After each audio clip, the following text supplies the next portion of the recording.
Hi guys, welcome to another webinar brought to you by Australian Pacific College and English Unlimited. My name is Robbie Keswick. I'm the campus manager in Sydney for APC and EU.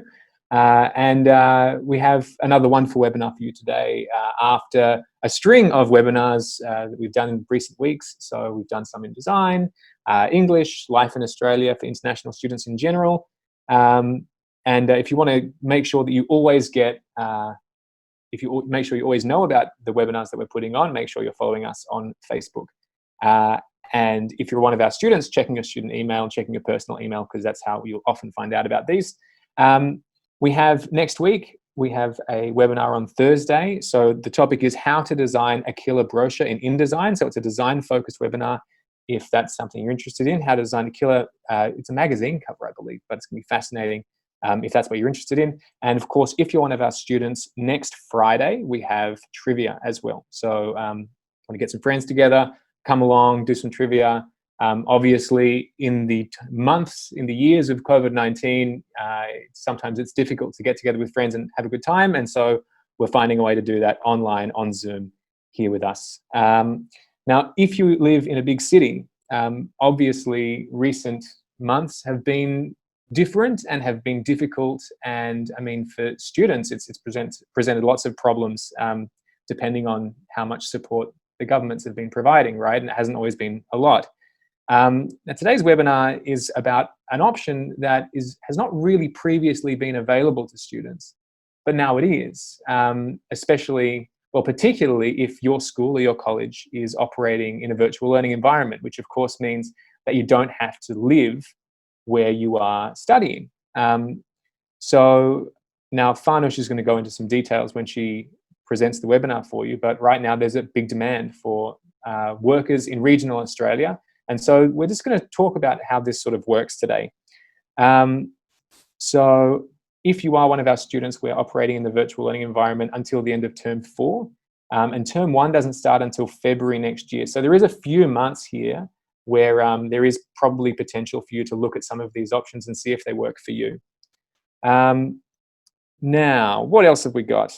Now, of course, contacting us right now. So if you're our students, if you're not our students, there's a link in the chat here in Zoom to course information if you're interested in looking for a college to study at. And if you're watching on Facebook, in the post, so if you're watching on Facebook Live right now, in the post where this video is, there should also be a link there. And if you fill in that form, we can get some course information to you.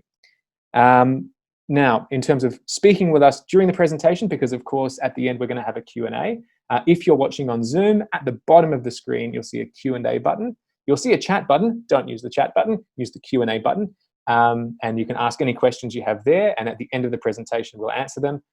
Or as many as we can. And if you're watching on Facebook, you can just put a comment there. And if you have any questions, you can ask us there, and we'll try and get to some Facebook questions as well. So without further ado, I will introduce someone who is part of our APC and EU family, Farnoush Dank. How are you? Hello, hello. Thank you, Robbie. And I'm going to leave it with you, and you can take it away. Perfect. Thank you, Robbie. And hello, everyone. Thank you very much for joining us for today's session. I think it's a very, very interesting topic we're going to talk about, because there might be a few of you here still in Australia, maybe studying on a student visa or maybe even on a work and holiday visa, and wanted to get a little bit more information, or always wanted to work on a farm but didn't know really how to find a farm work, or you were never really able to do so because you, again, on a student visa, you need to study on a campus, and you never really had access to it. And I think over the past few months, there has been a lot of discussion about how COVID-19 had such a negative impact on many different people and different industries.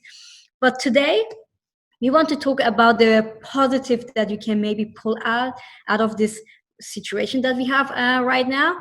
And yes, so we want to talk about different topics. First of all, we're going to talk about what's the current situation here in Australia and for the agriculture industry. And again, what's your opportunity if you're on a student visa or even on a work and holiday visa. We're going to talk about tips, tricks, and some advice on how to find farm work and how to contact those farmers and what to expect once you arrive at the farm. And of course, as Robbie mentioned, we're going to answer your questions. So please feel free, use the Q&A button on the bottom of the webinar. For those of you who are joining us over Zoom, for those of you who are on Facebook, please jump on the chat button and just type your questions, and we're happy to answer all of those. Now, before we go into my part of me giving you some information, I really want to know what you guys are interested in. Or are you interested in farm work?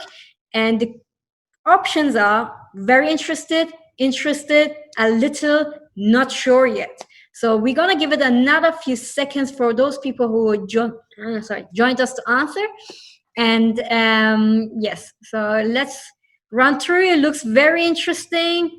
So there seems to be more than 70 or 80% above interested and very interested in working on a farm.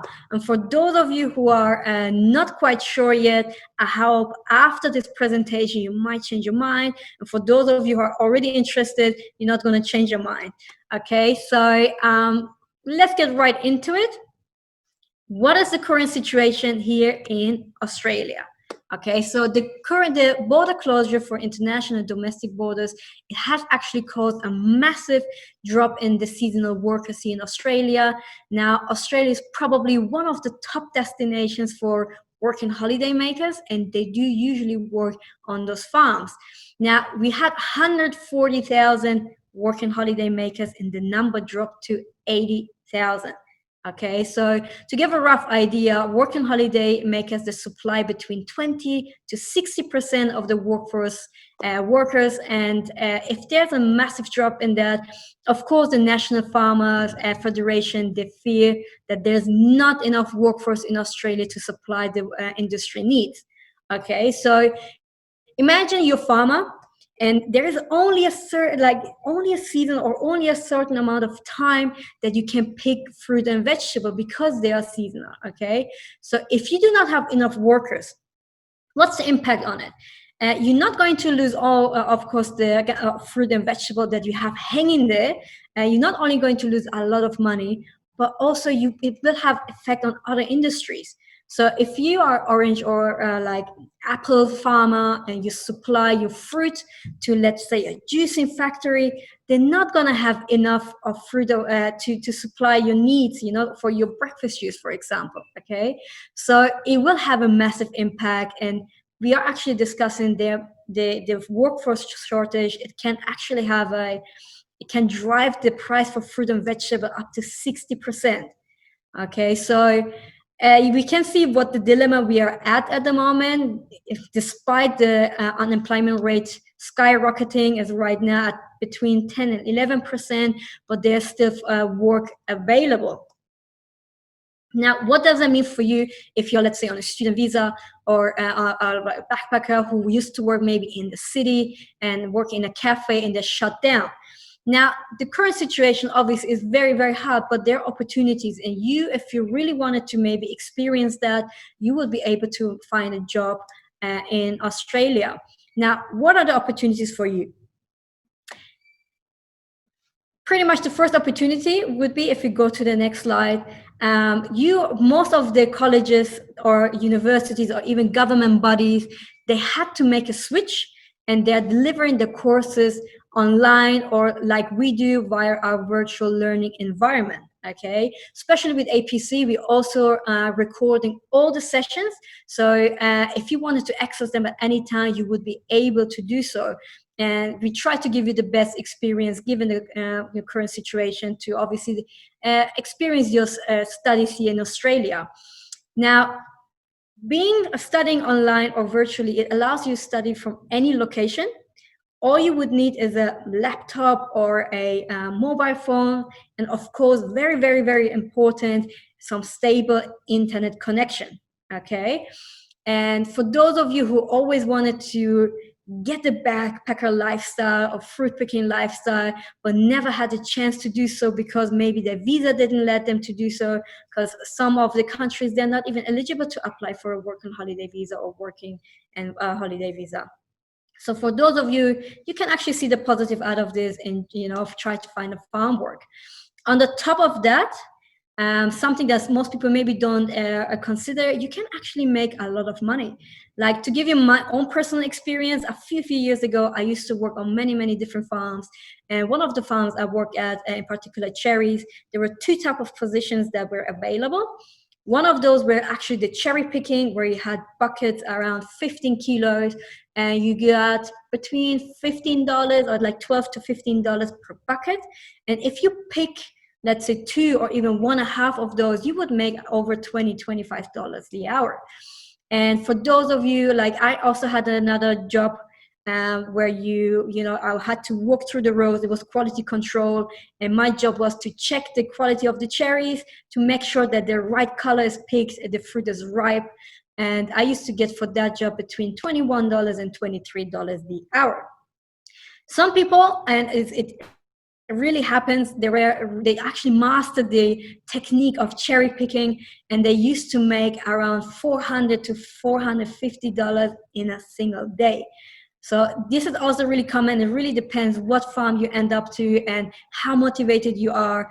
But in the average, people can make between $100 to $160 a day.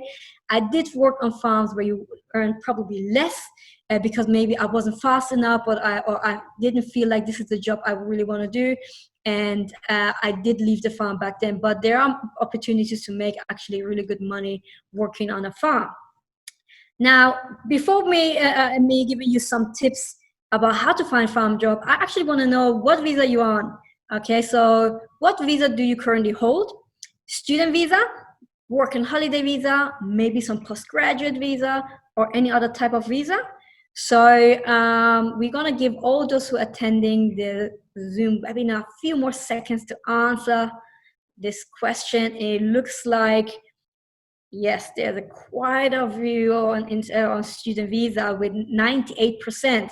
So a lot of you guys on student visa, so I can focus on that, which is super great. So now you're on student visa, you decided, okay, I see the position, I really need a job, I really want to experience this is the time to do it maybe, and I'm never going to have the time to do it maybe later on. How should I find farm work? Okay, so there are different tools that you can use. The first one would be Gumtree. So if you download the app, I think you can probably find on Gumtree anything here in Australia, including farm job. So all you would need to do is jump on a job search. There's a classification called farming and veterinary, and there you would be able to find some farm jobs or fruit picking jobs. Okay, and for most of the farmers, they do post the jobs and their phone number. So you can just ring them up, and if you get to understand them, they have sometimes a little bit more harder accent. So I would recommend you maybe to have some sort of intermediate to upper intermediate level of English. But for those of you who don't necessarily feel comfortable enough to ring up and talk to the farmer directly, I would actually suggest you the second tool, which is also my personal favorite because I can see the growth in it, which is actually just Facebook groups. So on this webinar, you can see there are a few different groups that we mentioned there, and they have a lot of members and communities. So Farm Jobs Australia has over 66,000 members. And what does that necessarily mean for you? Now, a lot of farmers, I see it every day. I literally saw this morning somebody posting looking for strawberry pickers. They do post more and more because they have a wider reach of people they can reach with their ad, essentially.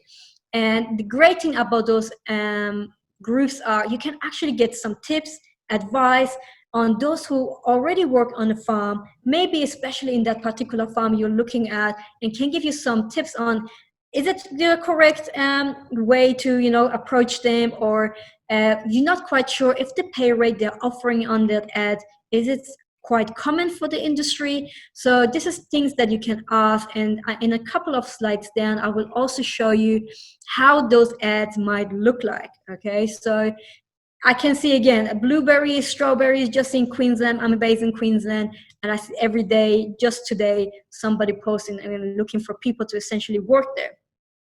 Now, the third tip that I can give you is, of course, you want to make sure that it is the right season for the farm or the fruit or vegetable you want to pick out, okay? So if you jump on the National Harvest website, you will actually get a calendar with all the season based on state. even cities. And there's also a list of farmers with the phone number, addresses, and emails that you can contact, and to get an idea if you can work there. So always make sure that it is the right season. Most of the fruit and vegetable have a short time of season, like cherries, for example. It starts around October, November in New South Wales, and it goes down to around January in Tasmania. It ends pretty much the cherry season, and that's when I started off and moved down to Tasmania. Okay, so now obviously back in the days, and with back in the days, I mean pre-COVID, I would have recommended everyone, look, if you have a car and if you're looking for a job, just jump there, just drive to the farmer and introduce yourself, because this is the best chance you probably can get a job. Not now, okay? Very, very important. Do not just go to the farm directly without asking for permission. And most of the farmers, they do actually post on their ads, we don't want you just to come, because they do fear of COVID-19 issues. They don't know if you're crossing borders or not. So please, please, very, very important. I cannot stress enough that you would need to contact them before asking for anything, okay? And of course, if you have any questions during this webinar, again, the Q&A button is right there. Just go in there and type your questions, and I will try my best to answer them as much as I can. Okay, now how do these ads look like, let's say on Facebook? Okay, so the different types of ads that you can get, and the next slide is going to show you that, there's a few. I'm not sure if you can see it properly, but it will give you information about what farm it is, what are usually the working hours, is accommodation included. So most of them, they're actually trying their best to get really, really good farm pickers and workers to work on their farm.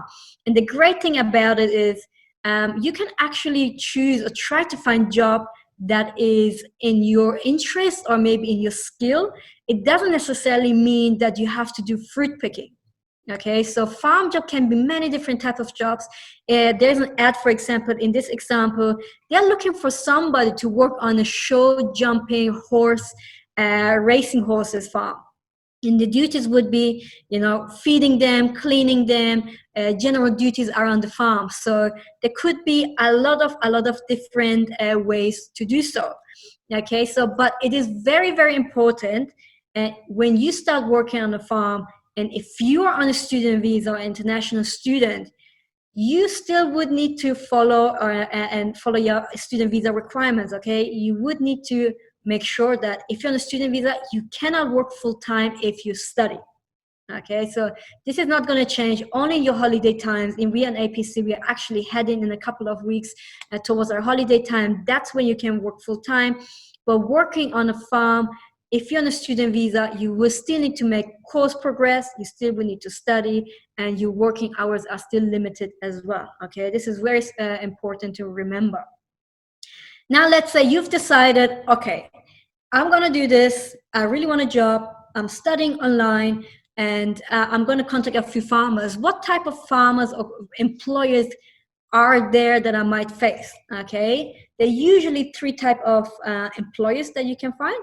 The first one would be a working hostel, and those ones are working very closely with farmers, and they usually get jobs in, and they are referring for those who actually stay at a hostel. Now, with the working hostel, I would really highly recommend you, before you go there or stay there, contact a few people on those Facebook groups and to get some feedback on them, how they're doing and what the experiences are.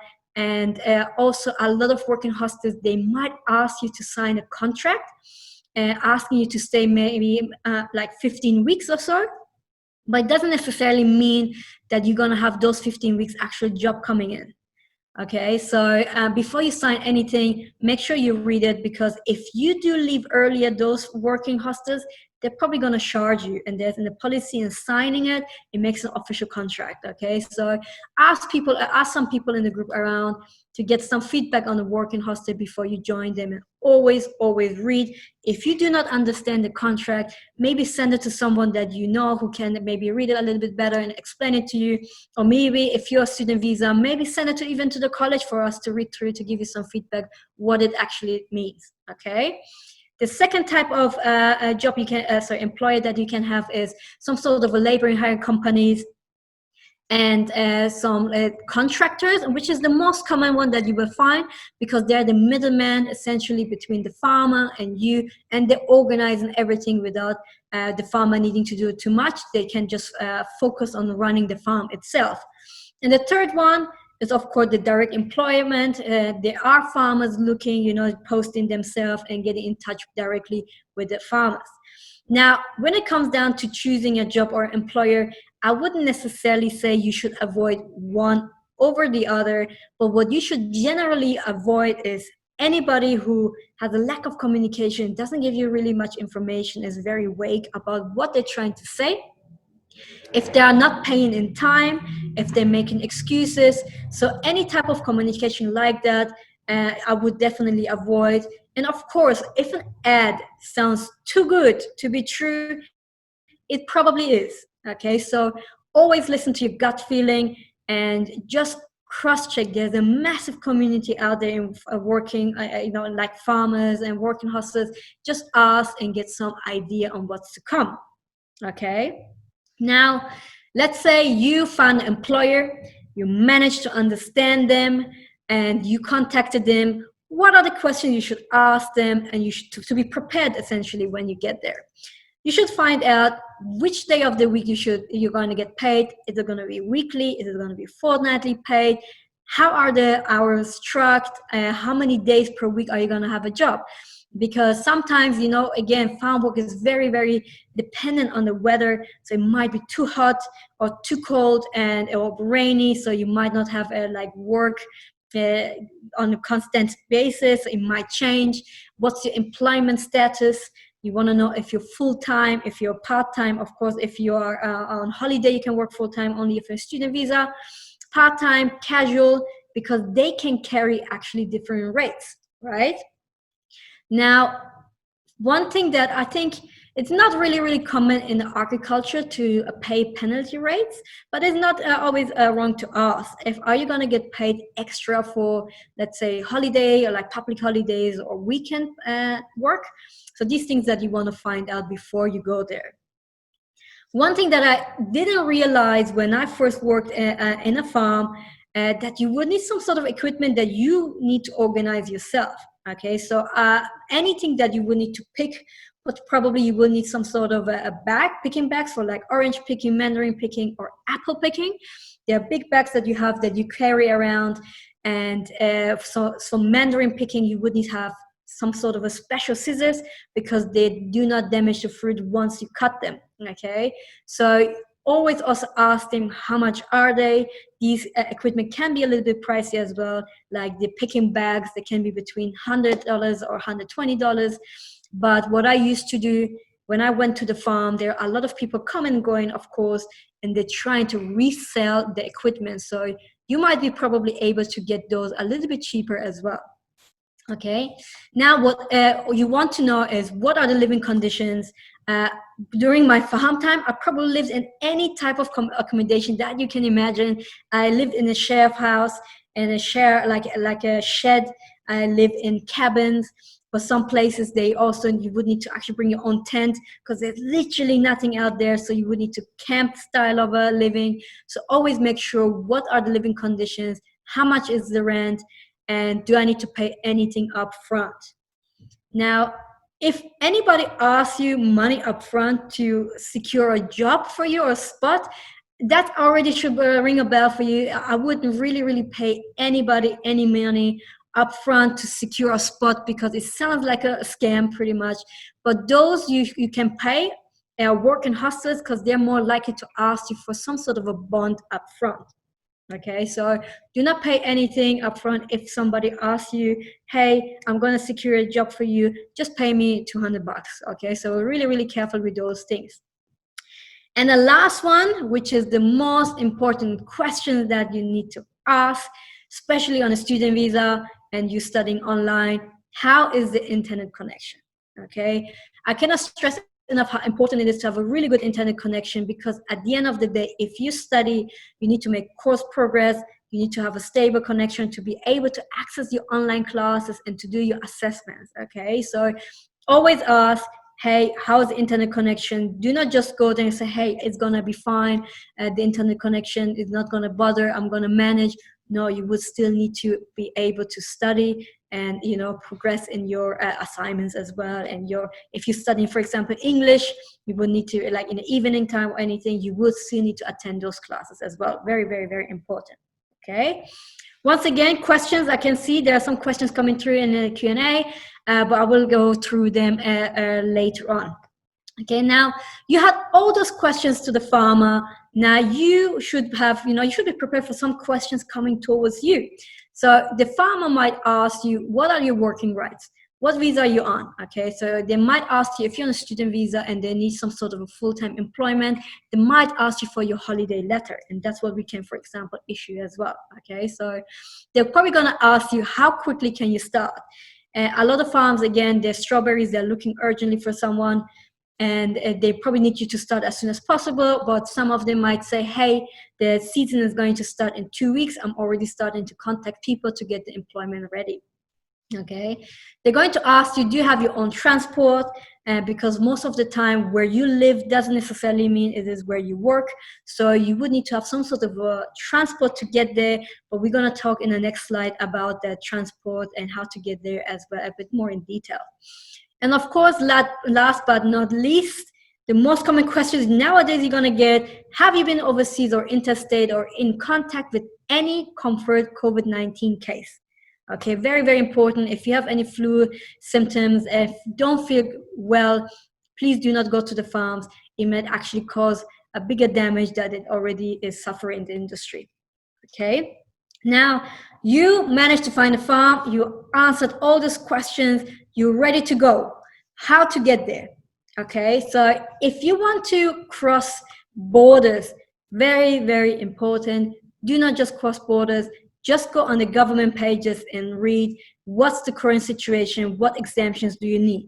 These things change at the moment on the almost daily basis or like every couple of days. So you want to be up to date on what rules you need to follow when you're crossing borders. There are some states, they don't even let you in if you've been in like COVID-19 hotspots, or if you are able to cross the borders, you would need to quarantine for 14 days on your own cost.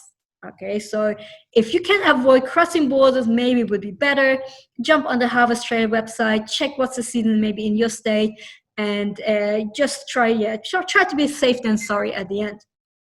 But let's say you were able to find a job within your state, how to get to the farm. Again, if you have your own transport, it's probably the best way to go. And there might be some people who do not have a transport, and maybe you can get together, share the transport costs and petrol costs, and get to the farm.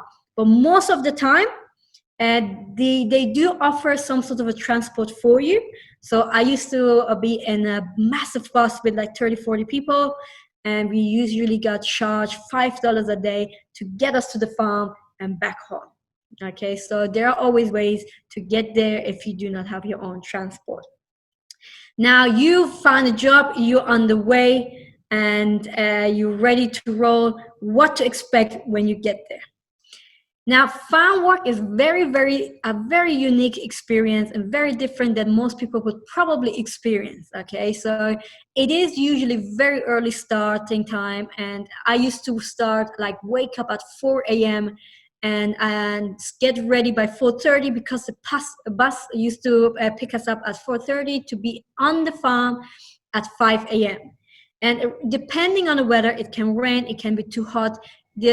Our work of hours can change as well, because fruit and vegetable, again, is very, very sensitive sometimes, especially with the cherries. If you look at the picture on the side, when you pick them, you leave them on the floor, and there is a truck coming down the rows to pick them up, and it can sometimes take between half an hour and an hour by the time they get to you.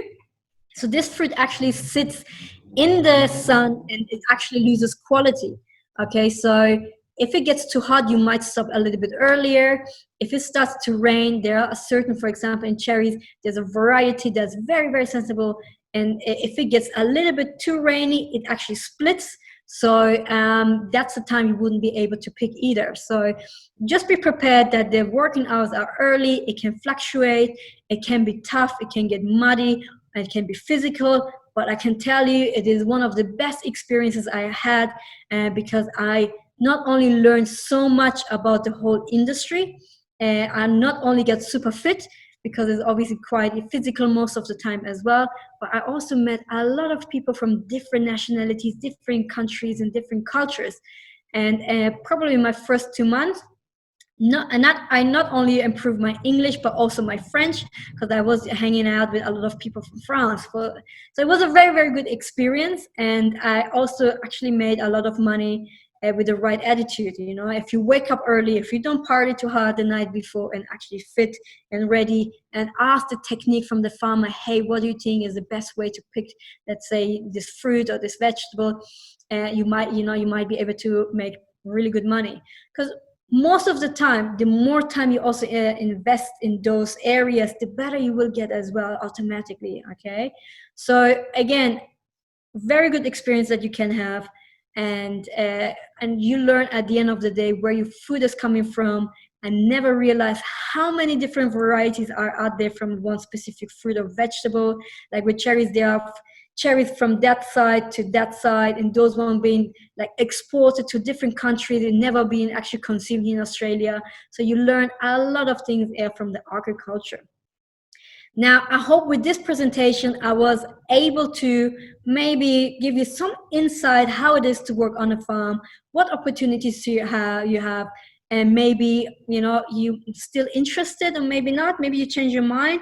Who knows? We're going to find out in a second. But what I want actually to tell you is, yes, we're going to run a poll right now.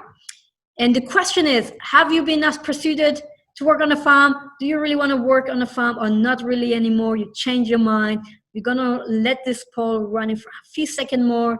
For those of you on Facebook, type if you're still keen. Do you really want to work on a farm? And maybe I can tag you and advise on some Facebook pages that you can follow.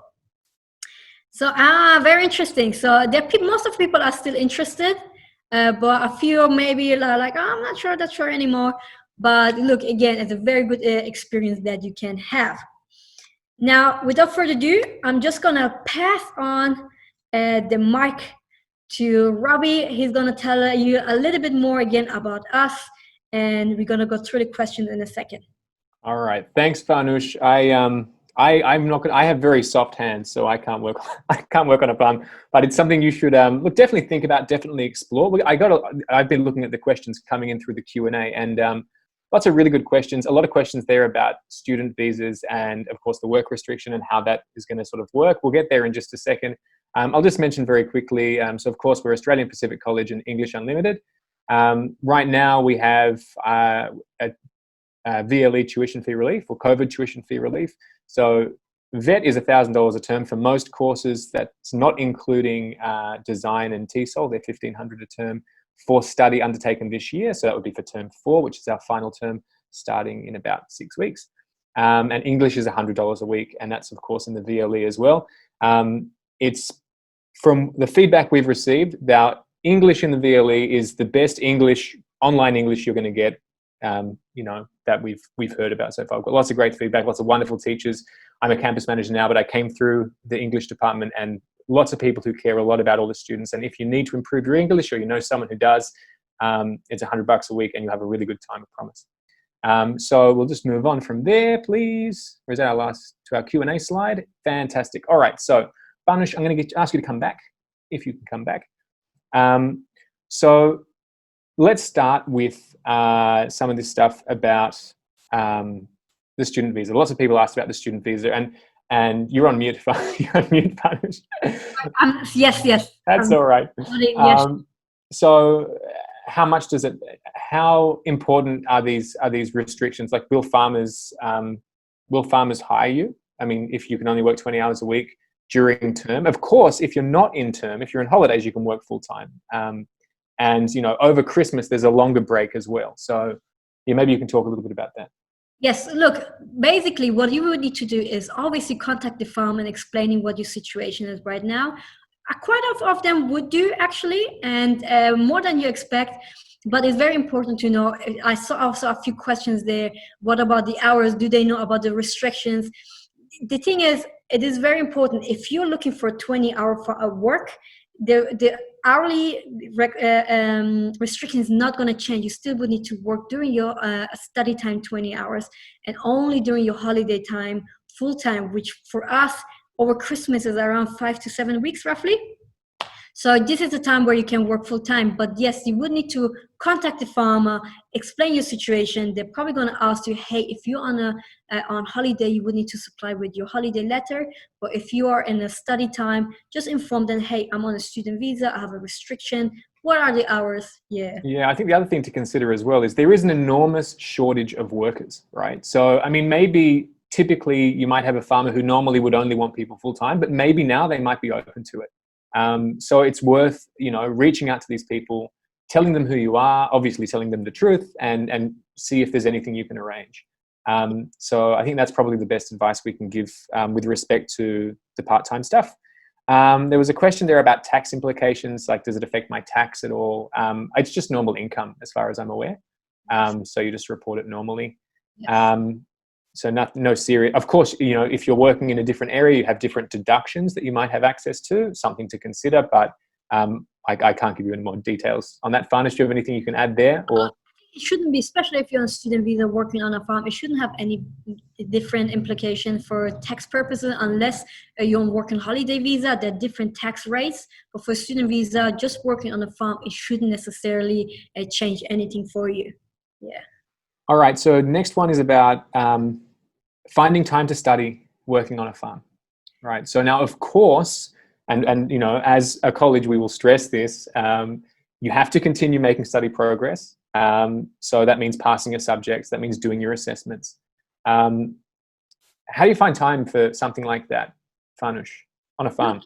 Look, so most of the farm jobs, again, is during the morning time, especially being online and studying, for example, with us, you actually have access to the recordings as well that you can access at any time. And for those of you who are actually looking to work on a farm, attending class, there are also evening sessions available, even English, if you study English in the evening. So you would be able to manage your time during the evening time. If you, pretty much, it wouldn't necessarily a big difference, I would say, working on a farm, working let's say in a cafe here in the CBD, so I don't see a big difference in balancing out the working hours or the study hours, because essentially it would be pretty much similar that you would need to manage. Yeah, there's another question here from Emmanuel, who's asked a few questions. Good man, Emmanuel, good stuff. Would it make sense to move to the farm just to work part-time? It's an interesting one. Because, I mean, it really depends on the situation, right? I mean, it depends on your current situation. I mean, like there are lots of students who I've spoken to, I mean, particularly here in Sydney, in New South Wales, who, they've lost their jobs and, they're in a difficult situation and they can't necessarily find a job. Maybe they don't have enough hours. So, look, maybe you could find a situation where you're living on a farm and maybe accommodation's part of the deal, right? So, yeah, maybe. I mean, go out there, see what's out there, ask some questions and find out. Farnoush, what would you add to that? Look, I definitely agree with you, Rob. And to be honest, we don't know how the situation is going to develop at the end of the day. So you might be actually, we don't know how COVID is going to develop. So you might be actually longer in this position. So you might actually be able to leave. And I do think if you're really, again, in a position where you need to make some sort of money and you have the flexibility on moving to a different place, to be a different location, why not? I mean, definitely, would recommend to do so, because the experience that you're going to need to have is also very unique. Yeah. So another couple of questions here about hours per week. Of course, on a student visa, it's 40 hours a fortnight, which is essentially 20 hours a week. And that will apply if you are studying, if you're in your study period. Of course, if you're on holiday, you can work more. So there are a couple of questions in the FAQ about that. How much is the overall payment on the farm? Let's just touch on payment again. It's interesting because there are different types of payment. You might have like a casual hourly payment. There might be like a part-time payment. There could be a full-time payment if, let's say, you're working when you have no working restrictions. But then there's also like however many dollars per bucket that you fill or something like that. Could you explain that a little bit, Farnoush? Yes. Look, there again, as you mentioned, many different type of jobs that you can have. farm job, again, doesn't necessarily mean fruit picking. You can actually work in a shed. You can actually work in like cleaning, general maintenance. There's a different type of jobs that you can do, and they're differently paid. So usually, again, the most two common two types of payment that you can get. One of them is paid per piece. That would mean you get paid depending how much you actually pick. Okay, so it really depends on the fruit and vegetable that you have. But I saw, for example, blueberries at the moment, they're probably paid between $3 and $5 the kilo. So if you just calculate yourself, okay, how much do I have to pick to be able to make, I don't know, $20, $25 the hour? So you get a roughly an idea. And with hourly job, it really varies, So again, I used to work as quality control, and I got between $21 the hour and $23 the hour. And so it fluctuates. So I used to pick oranges. They're like 400 kilo bins, and that is a lot of oranges. That's a lot of oranges, but they're also big. So it took me probably half an hour to pick one of those, and I made 45 minutes, and I got for each of those $21. So, if that's 45 minutes, right? You mean you do the maths and... I was fast as well, but yes, so you can do it. I think the important thing is to say, I mean, it's not as simple as if you work for 5 hours, you get this much money. I mean, it's going to depend on the job. It's going to depend on the farm. It's going to depend on lots of different stuff. So again, you'll need to speak directly with the farmers. And there was a couple of questions from people who came in late about how to find these jobs, right? Do you want to just touch on that again? I'll just remind everybody that we're going to put this video up on YouTube, I'd say no later than Monday. And so you'll be able to watch it there. The video will probably stay, I think it stays up on Facebook. So if you're watching on Zoom, you can go to our Facebook page, and that when we finish the video, it's going to pop up there. You can go back and watch it. Farnoush? Yes, so look, again, there are different types of ways you can actually find farm job. The most common one would be, again, a Gumtree. If you just jump on there and look under the classification, veterinary and fruit picking. So you would be able to find, just go through it and find, just type in, and the farmers are there. But again, my personal favorite one is the Facebook groups. There are many different ones for different regions: Queensland, New South Wales, Mildura, Victoria. So if you just join them, there are most of the farmers posting their jobs there right now. Yeah. Okay. So so many great questions. Okay. So a question from Romina. She says, I've found an employer, but he said you can't come because you're in Melbourne. How can you deal with that? I mean, if you're in, obviously everyone's pretty scared of COVID-19.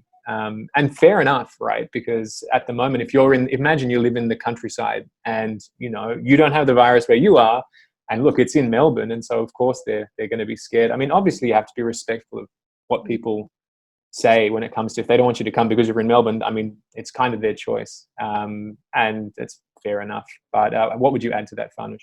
Look, especially Melbourne, very, very tricky. I know Melbourne's probably at the moment one of those. It's a bit more difficult, especially because Melbourne is stage 4 restrictions right now. And I saw actually yesterday, or again, I see everyday ads, as you can tell. But I saw a farmer actually saying, mate, you've been in Melbourne, do not come. Please do not come. Yes, I understand you want a job, but please do not leave. We prefer, it's already hard enough in Victoria. If you just come to the farm, it might actually cause more trouble for them. So if you're in Victoria, yes, it might be a little bit more tricky. It'll depend on the needs of the farmer though, right? I mean, some people will say that, other people won't.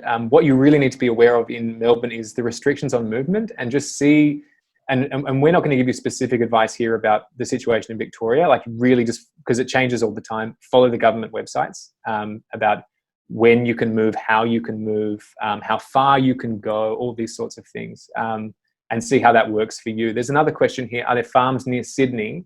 How far away are they from Sydney, right? I mean, did you ever work in farms anywhere near Sydney, Farnoush? Near the farm I worked was not too close, maybe 3-4 hours from Sydney. But there are heaps of farms there. But that's not that far when you consider how big Australia is, right? Exactly. So it really depends what you mean fast. So for me, like I used to be in Melbourne, and I took a train 8 hours to New South Wales inland to find a job. So there is actually close by, but with close by, again, I mean probably like 3-4 hours drive out. Yeah.